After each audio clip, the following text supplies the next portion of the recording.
ಅದಕ್ಕೆ ಕ್ಲಾರಿಟಿ ಕೊಡ್ತಾ ಇದ್ದೀನಿ. ಏನಂತಕ್ಕೆ ಅಂದ್ರೆ ಇಲ್ಲಿ ಸಿಂಪತಿ ಓಟು ಯಾವುದೇ ಕಾರಣಕ್ಕೂ ಯಾರಿಗೂ ಬಿದ್ದಿಲ್ಲ. ಇವನ್ಗೂ ಅಷ್ಟೇ, ಇವನ್ನ ಕಿಲಾಡಿ ಅಂತಾನೆ ಗೆಲ್ಸಿರೋದೇ ಹೊರತು ಸಿಂಪತಿ ಇವನೇನೋ ಬಡವ ಇಲ್ಲ ಇವನೇನೋ ಅಮಾಯಕ ಅಂತ ಯಾರು ಗೆಲ್ಸಿಲ್ಲ. ಜನಕ್ಕೂ ಗೊತ್ತು ಇವ್ನು ಕಿಲಾಡಿ, ಇವ್ನು ಗೆಲ್ಬೇಕು ಅಂತಾನೆ ಗೆಲ್ಸಿರೋದೇ ಹೊರತು ಇವನು ನಮ್ಮ ತ್ರಿವಿಕ್ರಮ್ನು ಅವ್ರ ಅಮ್ಮಂದು ಏನೋ ಪ್ರಾಬ್ಲಮ್ ಅದು ಇದು ಏನೂ ಇಲ್ಲ. ಅವನು ಸ್ಟ್ರಗ್ಲಿಂಗ್ ಮಾಡ್ಕೊಂಡೆ ಶೋಲು ಬಂದ, ಚೆನ್ನಾಗಿ ಆಡ್ಕೊಂಡೆ ಬಂದ ಫಿನಾಲೆಗೆ. ಅದಕ್ಕೆ ಅವನು ಡಿಸರ್ವಿಂಗ್ ಇದ್ದಕ್ಕೆ ರನ್ನಪ್ ಆದ್ನೇ ಹೊರತು ಇದರಲ್ಲಿ ಯಾವುದು ಸಿಂಪತಿ ಇಲ್ಲ ಏನೋ ಫೇವರಿಸಮ್ ಯಾವುದು ಇಲ್ಲ ಸರ್, ಯಾರ ಮೇಲೂ ಯಾರಿಗೂ ಇಲ್ಲ. Okay, almost now one ನಿಮಿಷ last question. Yes, last question. ನಿಮ್ಗೆ ನೀವು ಜರ್ನಿ ಸ್ಟಾರ್ಟ್ ಮಾಡಿದಂತ ಚಾನೆಲ್ ಅಭಿನಂದನೆ ತಿಳಿಸಿದೆ ನಿಮ್ಗೆ, ಪೋಸ್ಟ್ ಮೂಲಕ ನಿಮ್ಗೆ ಥ್ಯಾಂಕ್ ಯು ಅಂತ ಅಂದ್ರೆ ಒಂದು ಅಭಿನಂದನೆ ಸಲ್ಲಿಸಿದೆ ನಿಮ್ಗೆ. ಹೆಂಗ್ ಅನ್ನಿಸ್ತು ನಿಮ್ಗೆ? I think in the history of Bigg Boss may be ಆ ಚಾನಲ್ ಇಂದ ಬಹಳಷ್ಟು ಜನ ಬಂದಿದ್ದಾರೆ, ಬಟ್ ಯಾರಿಗೂ ಆ ಥ್ಯಾಂಕ್ಫುಲ್ ಕೊಟ್ಟಿಲ್ಲ. ಐ ಥಿಂಕ್ ವಿನ್ನರ್ ಆಗಿ ನೀವು ಅದನ್ನ ಪಡ್ಕೊಂಡಿದ್ದೀರಿ. ಎಷ್ಟು ಖುಷಿ ಆಯ್ತು? ನಾನು ನೋಡಿದ್ದಿಲ್ಲಕ್ಕ, ನನ್ನ ಫೋನ್ ಮನ್ಯಾಗ ಐತಿ ಇನ್ನು. ಮತ್ತು ಅವ್ರು ಇಲ್ಲಿ ನಮ್ಮ ದೋಸ್ತ ಫೋನ್ ಹಚ್ಚಿ ಹಿಂಗೆ ಹಂಗೆ ಹಾಕ್ಯಾರಂದ್ರೆ ಭಾಳ ಖುಷಿ ಆಯ್ತಕ್ಕ. ತುಂಬಿರೋ ಧನ್ಯವಾದಗಳು. ಅಷ್ಟ, ಮತ್ತೇನಿಲ್ಲ. Thank you. ಓಕೆ, ಆಲ್ಮೋಸ್ಟ್ ನಾವೆಲ್ಲ ಟಾಪಿಕ್ ಕವರ್ ಮಾಡಿದ್ದೀವಿ. ಒಂದು ಲಾಸ್ಟ್ ಪ್ರಶ್ನೆ ಪ್ರಕಾಶ್ ಸರ್ಗೆ ಕೇಳ್ತಾ ಕಾರ್ಯಕ್ರಮ ಎಂಡ್ ಮಾಡ್ತಾ ಇದ್ದೀನಿ. ಸರ್, ಈಗ ಆಲ್ರೆಡಿ ಬಂದಿರೋ ಓಟ್ಸು ಅಥವಾ ನಿಮಗೆ ಎಷ್ಟು ವ್ಯೂವರ್ಸ್ ಇದ್ರು ಅನ್ನೋದು ಒಂದಷ್ಟು ನಂಬರ್ಸ್ ನಿಮಗೆ ಸಿಕ್ಕಿರುತ್ತೆ. ಆ ಹ್ಯೂಜ್ ನಂಬರ್ ಹಾಗೆ ಮೇಂಟೈನ್ ಮಾಡೋದು ಒಂದು ದೊಡ್ಡ ಜವಾಬ್ದಾರಿ. ಅದಕ್ಕೆ ಈಗ ಒಂದಷ್ಟು ಶೋಗಳ ಅನೌನ್ಸ್ಮೆಂಟ್ ಆಗಿದೆ. ಆ ಎಲ್ಲ ಹೊಸ ಶೋಗಳ ಬಗ್ಗೆ ಅಪ್ಡೇಟ್ ಕೊಡೋದಾದ್ರೆ ಅಫಿಷಿಯಲ್ ಅದು ಎಲ್ಲರೂ ಪ್ರೊಮೋದಲ್ಲಿ ಬಂದಿದೆ, ಎಲ್ಲರೂ ಗೊತ್ತಿರೋದು. ಇವಾಗ ಫಸ್ಟ್ ಡೇ ಮುಗೀತು. ಇವಾಗ ಅಂದರೆ ಎರಡು ಸೀರಿಯಲ್ಸ್ ಬರುತ್ತೆ ಮತ್ತು ವೀಕೆಂಡಲ್ಲಿ 2 ನಾನ್ ಫಿಕ್ಷನ್ಸ್ ಬರ್ತಿದೆ. ವಧು ಮತ್ತು ಯಜಮಾನ 2 ಸೀರಿಯಲ್ಸ್ ಇವತ್ತಿಂದ ಲಾಂಚ್ ಆಗ್ತದೆ. ವಧು ಒಂದು ಯಜಮಾನ 2 ಸೀರಿಯಲ್ಸ್ ಇವತ್ತೊಳಗೆ, ಒಂದು 9:00 ಒಂದು 10 ಗಂಟೆಗೆ ಯಜಮಾನ ಅನ್ನೋದು ಒಂದು ಇವತ್ತಿಂದ ಶುರುವಾಗ್ತಿದೆ. ಮತ್ತು ನೆಕ್ಸ್ಟ್ ವೀಕೆಂಡ್ ಅಂದರೆ ಕಮಿಂಗ್ ಸ್ಯಾಟರ್ಡೇ ಸಂಡೇದಲ್ಲಿ ನಮ್ಮ ಬಾಯ್ಸ್ ವರ್ಸಸ್ ಗರ್ಲ್ಸ್ ಅನ್ನೋದು ಒಂದು ಹೊಸ ಫಾರ್ಮೆಟ್ ಒಂದು ಲಾಂಚ್ ಆಗ್ತದೆ. It's first time we are trying.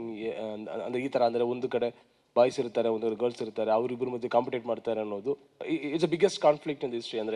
ಅಂದರೆ ಗಂಡು ಮತ್ತು ಹೆಣ್ಣು ಜಗಳ ಆಲ್ವೇಸ್ ವಿಲ್ ಬಿ ಇಂಟ್ರೆಸ್ಟಿಂಗ್.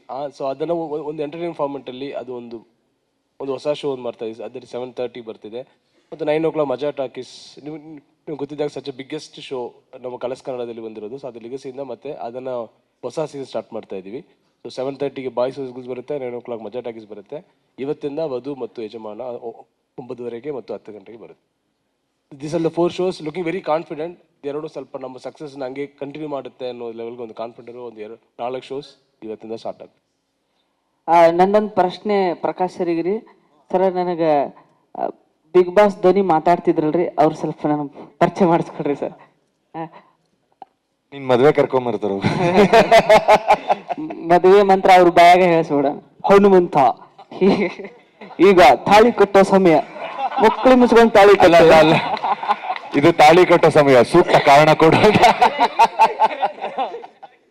ಇನ್ನೊಂದು ವಿಷಯ ಇದ್ರ ಮೂಲಕ ನಾವು ಹೇಳ್ತಾ ಇರೋದು, ನಾನು ಫಸ್ಟ್ ಟೈಮ್ ಆಕ್ಚುಲಿ ಇಂಥ ದೊಡ್ಡ ಪ್ರೆಸ್ ಮೀಟ್ ಅಲ್ಲಿ ಕೂರ್ತಾ ಇರೋದು actually. Thank you so much Prakash sir, ಇಂಥ ಒಳ್ಳೆ ಆಪರ್ಚುನಿಟಿಗೆ. ಆಮೇಲೆ ನಮ್ಮ ಮೇಲೆ ನಂಬಿಕೆ ಇಟ್ಟಿದ್ದಕ್ಕೆ. ನಾವೇನೋ ಮಾಡ್ತೀವಿ. ಆಕ್ಚುಲಿ ಹೇಳಬೇಕು ಅಂದ್ರೆ ವೈಲ್ಡ್ ಕಾರ್ಡ್ಗೆ ಬರೋಗೂ ಪ್ರಕಾಶ್ ಅವ್ರಿಗೆ ಒಂದು ಸ್ಮಾಲ್ ಡೌಟ್ ಇತ್ತು ನನ್ನ ಮೇಲೆ, ಏನ್ ಮಾಡ್ತಾನೆ ಏನ್ ಬಿಡ್ತಾನೆ ಅಂತ. ನಾನು ಹೇಳಿದ್ದೆ, ಸರ್ ಇಲ್ಲ ಸರ್, ನೀವು ಅನ್ಕೊಂಡಷ್ಟು ಒಳ್ಳೆನಲ್ಲ ಸರ್, ನಾನು ಕೆಟ್ಟವನೇ ಅಂತ. ಅದನ್ನ ಒಳಗೋಗಿ ನಾನು ಪ್ರೂವ್ ಮಾಡ್ಕೊಂಡೆ. And thank you so much for this opportunity sir. We are all very, I mean ಏನೋ ಹೇಳಕ್ಕದು ವರ್ಡ್ಸ್ ಇಲ್ಲ. ಯಾಕಂದ್ರೆ ಇಂಥ ಒಳ್ಳೆ ಫೇಮು ಶಾರ್ಟ್ ಪೀರಿಯಡ್ ಅಲ್ಲಿ, ಇಂಥ ಒಳ್ಳೆ ಫೇಮು, ಇಷ್ಟು ಜನ ಪ್ರೀತಿ, ಇಷ್ಟು ಇಷ್ಟ ಪಡ್ತಾ ಇದ್ದಾರೆ ಅಂದ್ರೆ ಅದೆಲ್ಲ ಕಲರ್ಸ್ ಶನಿಂದ, ಪ್ರಕಾಶ್ ಸರ್ ಇಂದ, ಸುದೀಪ್ ಸರ್ ಇಂದ ಸಾಧ್ಯ ಆಯ್ತು ಹೊರತು ವಿ ಆರ್ ಆಲ್ವೇಸ್ ಯಾವತ್ತಿದ್ರು ನಾವು ಚಿರಋಣಿಯಾಗಿರ್ತೀವಿ. Thank you so much sir. And ನಂದು ಹೇಳಬೇಕು, ಒಂದಷ್ಟು ಸಿನಿಮಾಗಳು ಮಾಡಿದ್ರು, ಒಂದು ದೊಡ್ಡ ಸೀರಿಯಲ್ ಮಾಡಿದ್ರು ನನಗೆ ಇಷ್ಟು ನನಗೆ ಸಿಕ್ಕಿರಲಿಲ್ಲ. And thank you so much sir. ಅವತ್ತಿನ ದಿನ ನನ್ನನ್ನು ಟ್ರಸ್ಟ್ ಮಾಡಿ ಆ್ಯಂಡ್ ಇದು ಹೇಳ್ತಾರೆ ಆಪರ್ಚುನಿಟಿ ಕೊಟ್ಟಾಗ ಆ್ಯಂಡ್ ಒಂದು ಬಟರ್ ಕ್ರೀಮ್ ಹಾಕೋದಕ್ಕೆ ಅಂತ.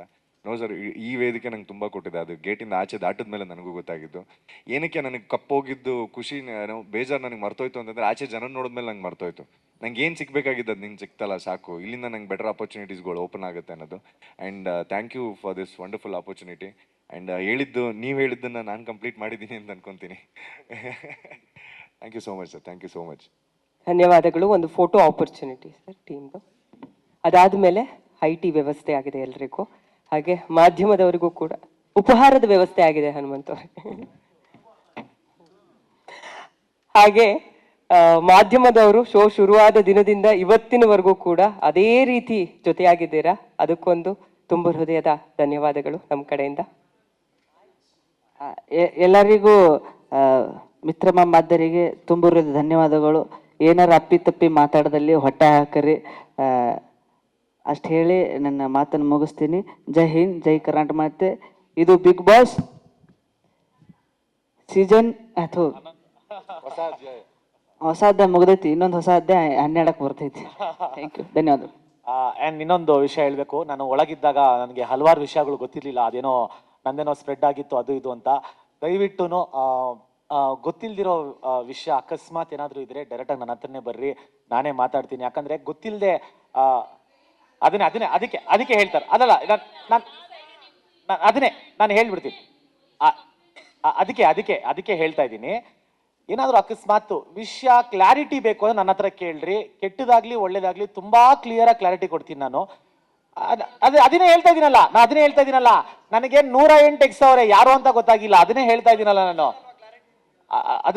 ಅದಕ್ಕೆ ಸೊ ದಯವಿಟ್ಟು ಅರ್ಥ ಮಾಡ್ಕೊಳ್ಳಿ. ಏನಾದರೂ ಇದ್ರೆ ಪ್ಲೀಸ್ ಸ್ವಲ್ಪ ಅದನ್ನ ನೋಡ್ಕೊಂಡು ಫೋಕಸ್ ಮಾಡ್ರಿ. ಯಾಕಂದ್ರೆ ನನಗೂ ಒಂದು ಫ್ಯಾಮಿಲಿ ಅನ್ನೋದಿದೆ, ಮಿಕ್ಕಿದಿದೆ. ಅದನ್ನ ಸಡನ್ ಆಗಿ ಬೇರೆ ತರ ಪ್ರಚಾರ ಮಾಡೋದು ಬೇಡ ಅಂತ ಕೇಳ್ಕೊತಾ ಇದ್ದೀನಿ. ಡನ್. ಹೌದಾ?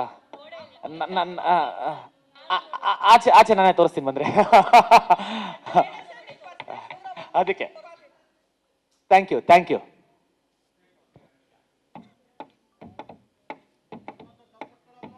ಕಪ್ಪಿಟ್ಕೋಬೇಕಂತ ಹನುಮಂತ್ ಅವ್ರು, ನಿಮ್ಮ ಮುಖಕ್ಕೆ ಅಡ್ಡ ಇಟ್ಕೋಬೇಡ್ರಿ.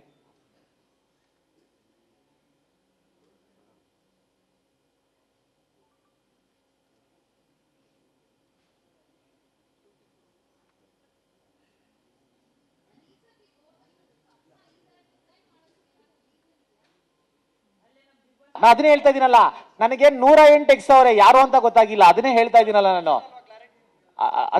ಅದಕ್ಕೆ ಸೊ ದಯವಿಟ್ಟು ಅರ್ಥ ಮಾಡ್ಕೊಳ್ಳಿ. ಏನಾದರೂ ಇದ್ರೆ ಪ್ಲೀಸ್ ಸ್ವಲ್ಪ ಅದನ್ನ ನೋಡ್ಕೊಂಡು ಫೋಕಸ್ ಮಾಡ್ರಿ. ಯಾಕಂದ್ರೆ ನನಗೂ ಒಂದು ಫ್ಯಾಮಿಲಿ ಅನ್ನೋದಿದೆ, ಮಿಕ್ಕಿದಿದೆ. ಅದನ್ನ ಸಡನ್ ಆಗಿ ಬೇರೆ ತರ ಪ್ರಚಾರ ಮಾಡೋದು ಬೇಡ ಅಂತ ಕೇಳ್ಕೊತಾ ಇದ್ದೀನಿ. ಡನ್. ಹೌದಾ? ಆಚೆ ನಾನೇ ತೋರಿಸ್ತೀನಿ ಬಂದ್ರೆ. ಅದಕ್ಕೆ ಥ್ಯಾಂಕ್ ಯು.